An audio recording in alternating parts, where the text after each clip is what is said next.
Après 10 ans d'existence, le complexe scolaire La Plume rénove son cadre pour le bien-être des apprenants. Le complexe scolaire La Plume, c'est de la maternelle au CM2 avec 100% au CEP, une salle d'informatique, une bibliothèque, des salles de classe dotées de chaises et tables individuelles, une aire de jeu, une cantine, des toilettes modernes et autres, pour offrir un meilleur cadre d'apprentissage à nos enfants. Donnez-leur la chance de réussir brillamment et sainement en les inscrivant au complexe scolaire La Plume, situé à Tinvier, dans la ville de Porto-Novo.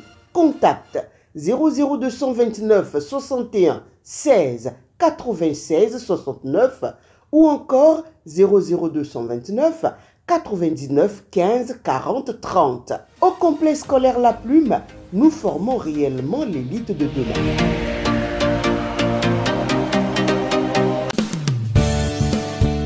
Le téléphone portable, smartphone et tous les autres appareils électroniques nous sont très utiles au quotidien. Risque de courbature, de fatigue générale, d'insomnie, de faiblesse sexuelle, de surdité ou de cécité, des AVC, les charges électromagnétiques des téléphones portables, smartphones ou tout autre appareil électronique sont très dangereuses pour la santé et peuvent vous conduire à la mort. Utilisez désormais les autocollants anti-radiation GIA pour protéger et préserver votre vie.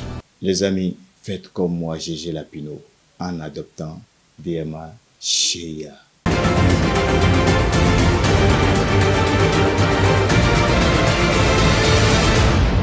Guérit TV Monde, le leader des Web TV au Bénin. Bonsoir et bienvenue dans ce journal du soir sur Guérit TV Monde. Nous vous remercions de nous rejoindre pour ce rendez-vous d'information. Voici les principales actualités de ce vendredi 30 août 2024. La ministre du Travail et de la Fonction publique, Adidiatou Matisse, a au nom du Parti Bloc républicain offert des fournitures scolaires aux parents d'élèves membres du dit parti. La cérémonie officielle de remise de kits a eu lieu à Porto-Novo ce 30 août 2024 au siège départemental du parti à Porto-Novo. Une pluie torrentielle s'est abattue sur la ville de Paracou ce vendredi 30 août 2024 pendant environ 8 heures d'horloge, causant ainsi de nombreux dégâts matériels et laissant les habitants de plusieurs quartiers sans abri. On en parle dans un instant. En Tunisie, la réintégration inattendue de l'opposant Mondher Zenaidi dans la course présidentielle. Un véritable rebondissement dans la course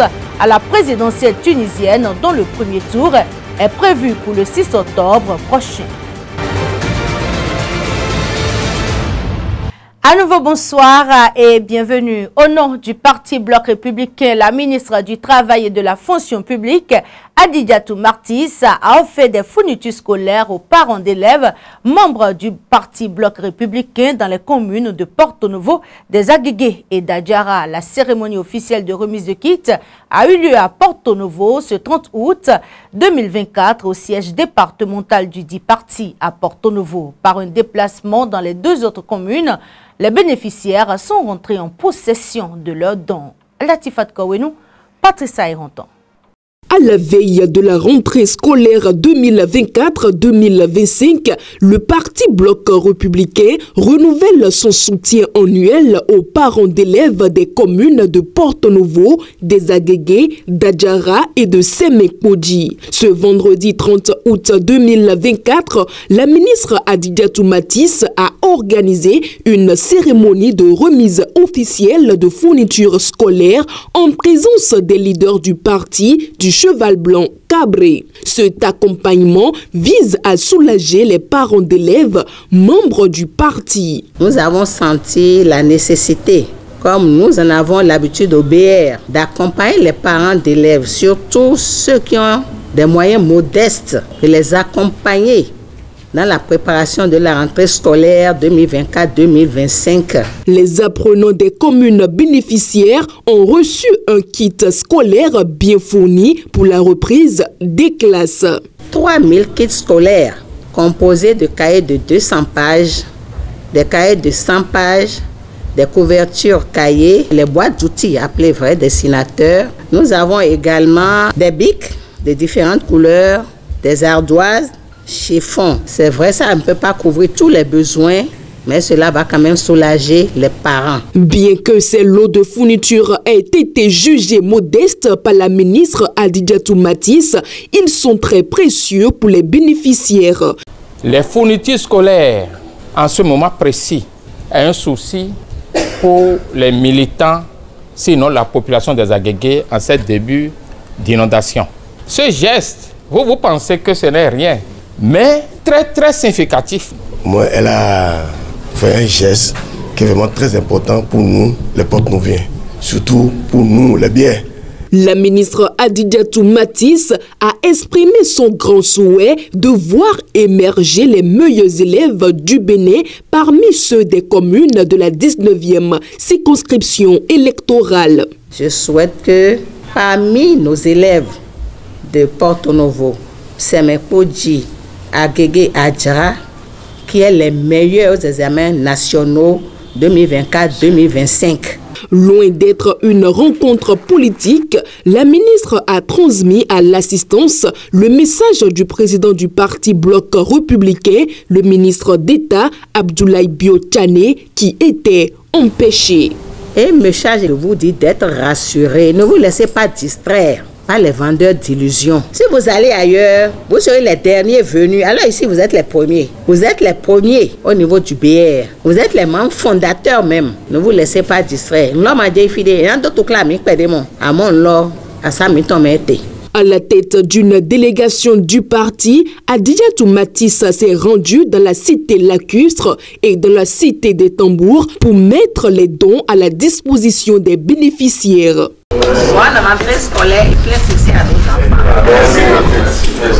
Les remerciements. Je voudrais personnellement vous dire merci.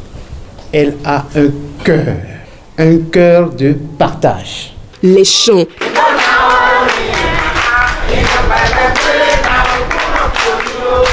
Et les prières.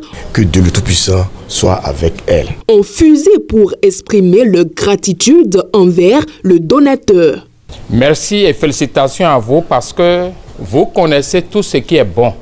Vous connaissez tout ce qui est bon. Vous savez apprécier le bien.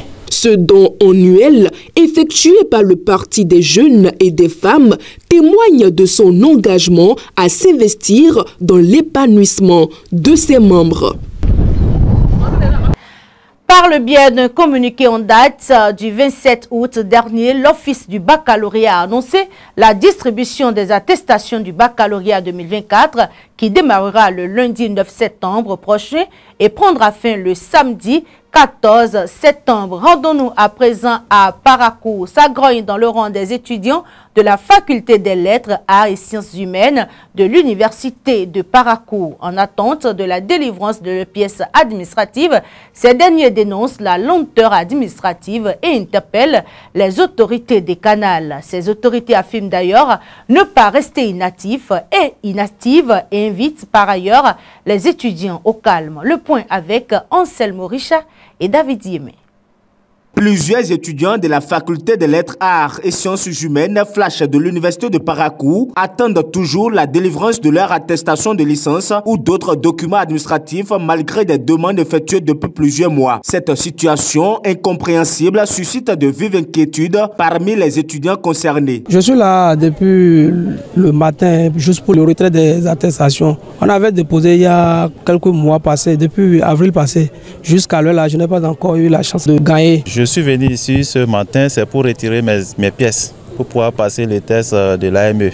Force est de constater que j'ai fait ma demande depuis le 7 août 2023. Et je suis venu une fois réclamer ces pièces, on me dit c'est pas prêt, c'est pas prêt. Nous sommes ici pour le retrait de l'attestation. Mais depuis le matin, aujourd'hui, nous sommes là, nous sommes en train de courir de gauche à droite, mais non, pas encore de satisfaction. Ces derniers, frustrés par cette lenteur administrative, déplorent les retards qui les empêchent de postuler à divers concours. Ils appellent ainsi les autorités à revoir leur gestion afin d'accélérer le processus de délivrance de ces documents essentiels pour leur avenir professionnel. En temps normal, je crois bien que lorsqu'on dépose une demande, ça ne doit pas durer qu'un mois tout au plus. Mais aujourd'hui, nous constatons que nos autorités essaient d'emmagasiner des dossiers. Quand tu demandes souvent, ils vont te dire bon, il y a trop de choses à gérer à la fois à l'administration. C'est pour ça que les pièces ne sortent pas vite. On a besoin de ces pièces pour passer un concours, un recrutement. Voilà que jusqu'à présent, ce n'est pas encore disponible. Donc, il y a vraiment une lenteur au niveau de l'administration. Ils viennent de lancer un test et comme c'est une chance pour nous, il ne faudrait pas qu'on rate cela. Donc il faudrait qu'ils nous aident afin de nous libérer pour qu'on puisse tenter notre chance. Approchée pour une réaction, la doyenne de la Flash a affirmé être consciente de la situation. Elle a toutefois rassuré les étudiants que des dispositions ont été prises pour répondre à leurs demandes dans les meilleurs délais. Effectivement, depuis un certain temps, les étudiants ont écrit par rapport au fait qu'ils n'arrivent pas à obtenir les actes demandés. C'est légitime. Normalement, c'est entre 2 semaines à 1 mois. Mais quand on regarde l'effectif de la faculté, 12 500 apprenants, si on doit se dire que par an ou par semestre, il y aura au moins 5 000 demandes, vous imaginez? Alors que ce personnel n'est pas là que pour l'établissement des actes. C'est le même personnel qui doit organiser les soutenances, c'est le même personnel qui doit organiser les examens. Vous voyez, c'est beaucoup d'activités pour ce personnel-là, donc on ne peut pas leur en vouloir. Mais nous nous battons pour que lorsque l'étudiant dépose 2 semaines après maximum, il puisse avoir ça. Et c'est dans ce sens que nous avons demandé l'autorisation de cette réquisition afin que dès la rentrée, on n'ait plus de demande en instance. Et mieux, nous sommes en train d'aller vers la dématérialisation des actes. Nous avons tout récemment inauguré un site internet et nous avons un serveur qui peut donc nous permettre d'imprimer ces relevés et ces attestations. Donc cette dématérialisation va vraiment soulager les apprenants et ça va aussi permettre à notre personnel de souffler un peu. Nous avons promis que nous nous battrons pour leur permettre de prendre part à ces différents tests-là. Et je leur demande juste de nous faire confiance. Nous le ferons. Par ailleurs, l'autorité de Canal a invité les étudiants ayant fait la demande de leurs documents administratifs depuis plus d'1 an à venir les récupérer. Selon elle, plus de 2000 documents sont déjà disponibles mais n'ont pas été retirés par leurs propriétaires. Nous restons toujours à Parakou pour dire qu'une pluie torrentielle s'est abattue sur la ville ce vendredi 30 août 2024 pendant environ 8 heures de temps. Cette grosse pluie a laissé des séquelles derrière elle. Plusieurs dégâts matériels ont été enregistrés, laissant ainsi les habitants de plusieurs quartiers de la ville dans le désarroi. Retrouvons Anselmo Richa et David Yémé pour le point. Une forte pluie s'est abattue sur la ville de Parakou ce vendredi 30 août 2024, causant d'importants dégâts matériels. Les rues se sont transformées en rivières. Des clôtures de maisons ont été emportées et plusieurs véhicules ont été submergés par les eaux. Cette pluie diluvienne qui a arrosé la cité des Koboro pendant environ 8 heures a laissé derrière elle de nombreuses familles désespérées.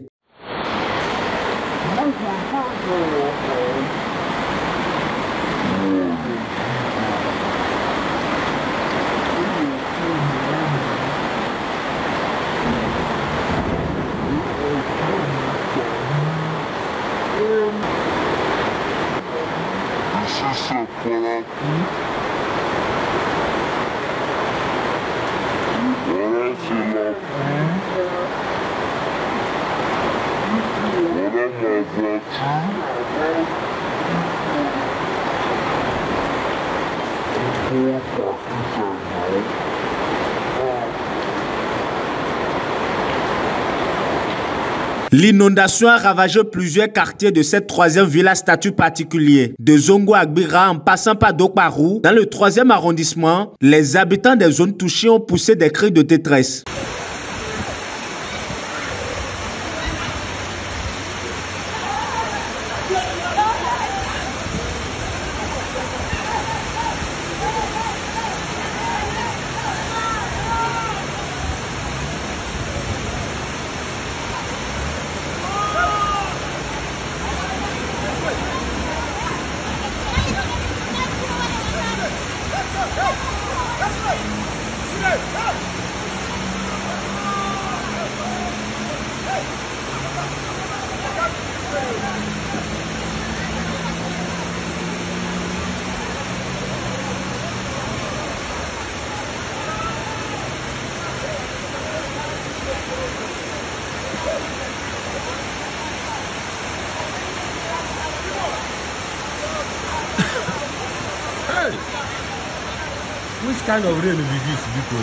Cette situation interpelle les autorités à divers niveaux qui doivent intervenir rapidement pour secourir les sinistrés de cette catastrophe naturelle. Il est également important de prendre des mesures appropriées pour éviter que de telles situations ne se reproduisent à l'avenir.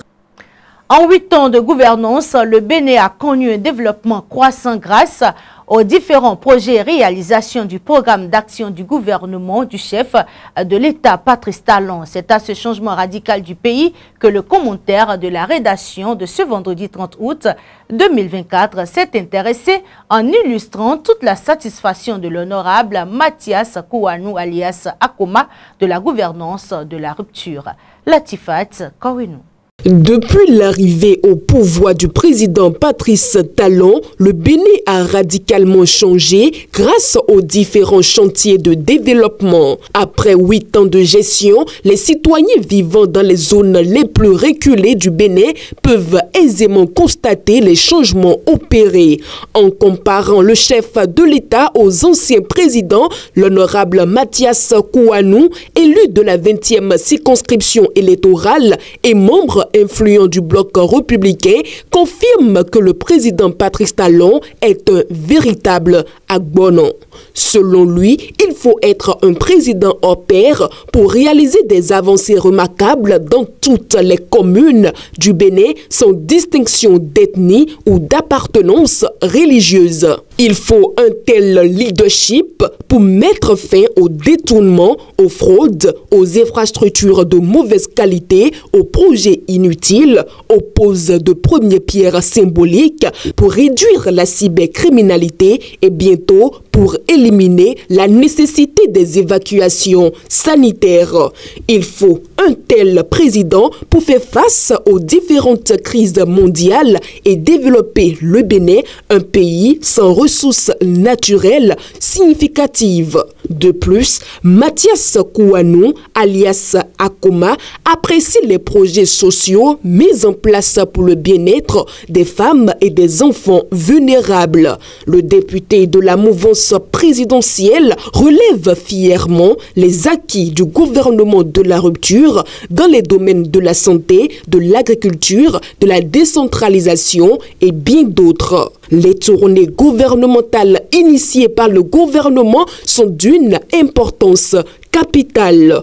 L'ancien maire de Dangbo confie que ces tournées ont non seulement permis aux populations d'être informées des réalisations du gouvernement Talon, mais ont également donné l'occasion à certains ministres et députés de constater de visu les changements opérés dans les différentes localités pour le bien-être des populations.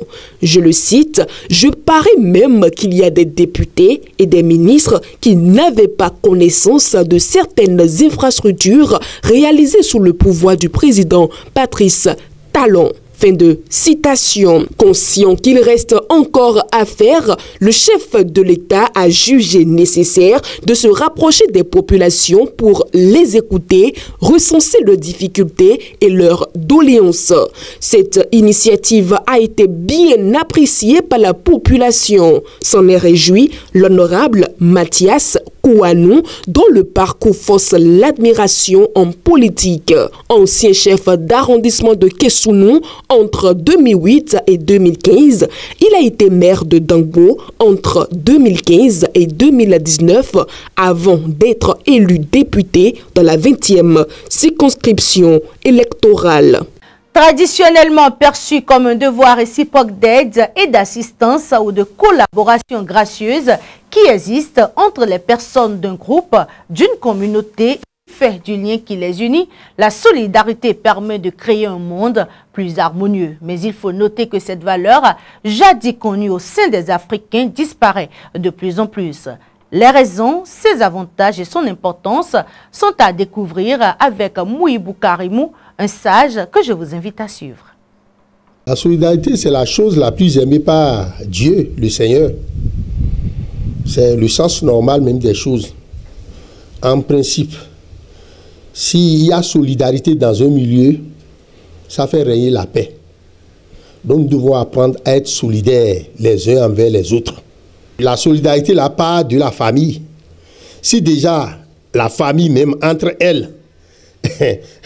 Chacun forme sa petite famille et ne veut plus rester dans la grande famille. Alors que nos papas, nos aïeux n'avaient pas vécu comme ça. Ils étaient ensemble, solidaires.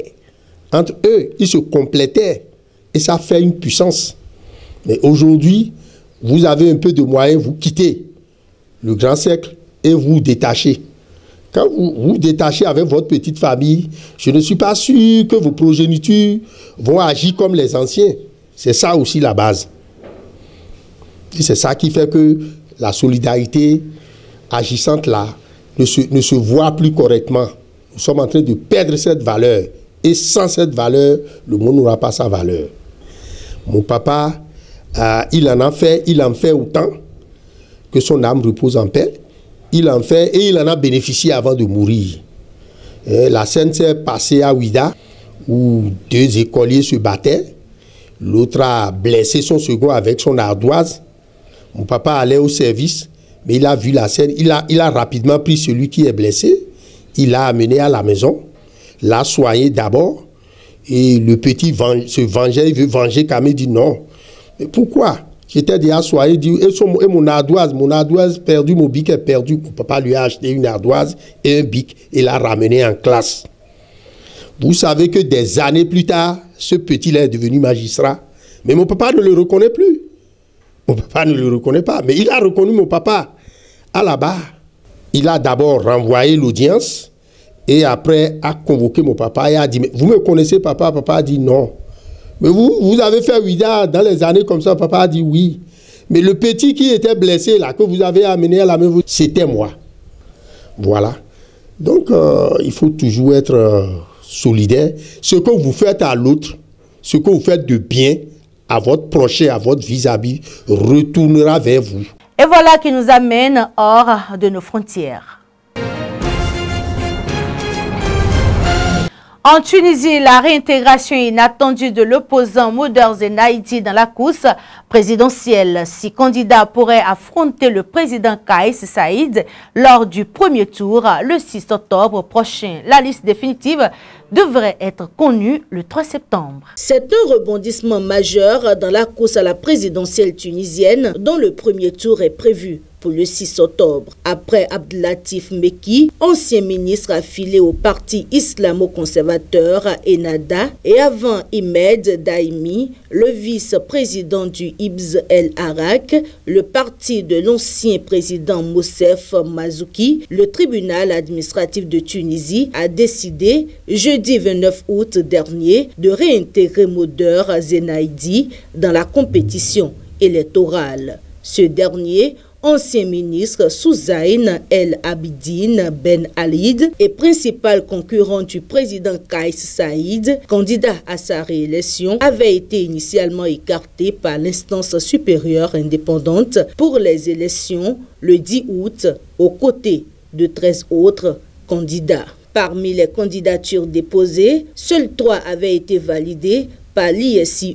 Kais Saïd, d'orné largement favori, devait être opposé à Zouer Magzaoui, ancien député panarabe et leader du mouvement du peuple, un parti ayant soutenu le coup de force de Zaïd qui s'est octroyé les pleins pouvoirs le 25 juillet 2021, et à Ayachi Zamel, ancien député et chef d'un petit parti peu connu. 2 jours plus tôt, avant la réintégration de Moder Zenaidi, le tribunal administratif avait déjà créé la surprise en remettant Abdelatif Mekki dans la course à l'élection présidentielle. Ancien ministre de la Santé publique de 2011 à 2014, puis en 2020, Mekki avait démissionné du parti Ennahda en septembre 2021, alors que la crise politique provoquée par le coup de force de Kais Saïd avait exacerbé les tensions au sein du parti. En 2022, il a fondé son propre parti,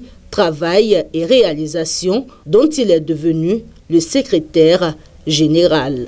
La page sport de cette édition du soir.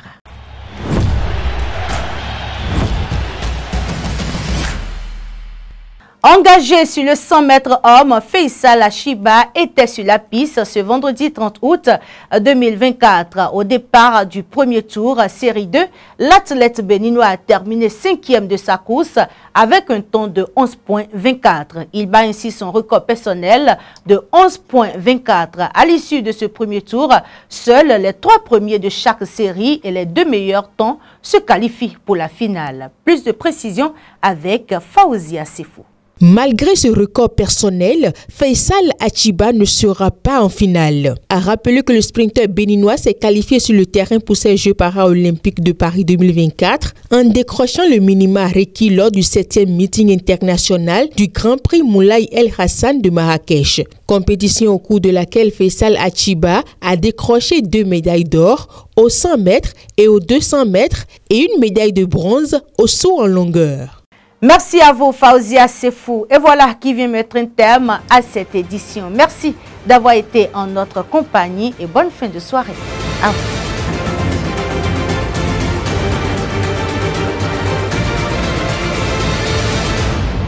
Guérit TV Monde, le leader des Web TV au Bénin.